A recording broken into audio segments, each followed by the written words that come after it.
Alors ici, on a une situation d'équation logarithmique.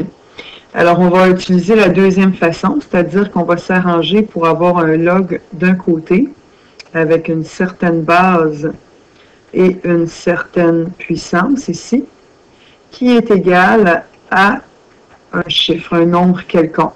Et là, on va transformer en exponentielle pour avoir C au nombre qui va nous donner ce qu'on recherche ici. Donc, c'est cette façon-là qu'on va utiliser. Donc, c'est-à-dire qu'on ramène nos logs d'un côté. Alors, ici, je vais ramener ce log-là de l'autre côté. Je pourrais évidemment établir mes restrictions à l'avance. Donc, je pourrais établir que x plus 2 doit être plus grand que 0, donc x plus grand que moins 2. Et ici, x moins 1 doit être plus grand que 0, alors x plus grand que 1. Alors, ici, x plus grand que 1 a prépondérance sur le x plus grand que moins 2, parce que moins 1 ne serait pas bon, et pourtant ça respecte cette restriction-là. Donc, celle-là a prépondérance. Si vous ne les établissez pas à l'avance, ce n'est pas grave, il s'agit de valider après. Puis vous allez voir à ce moment-là qu'il y en a une des solutions, ou sinon aucune, ou sinon toutes les solutions fonctionnent. Si vous validez, vous allez le savoir.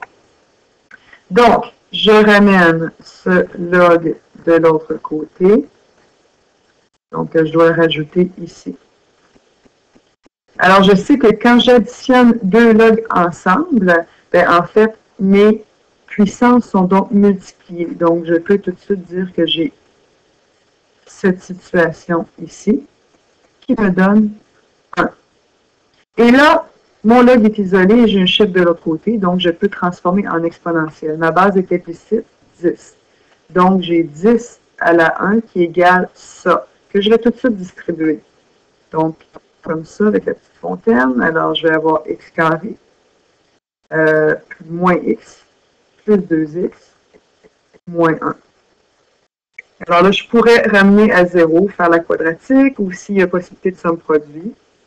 C'est ce que je vais faire. Alors, je vais faire moins 10 comme ça ici. Oh, 2 fois moins 1, ça me donne moins 2. Petite erreur ici. Voilà.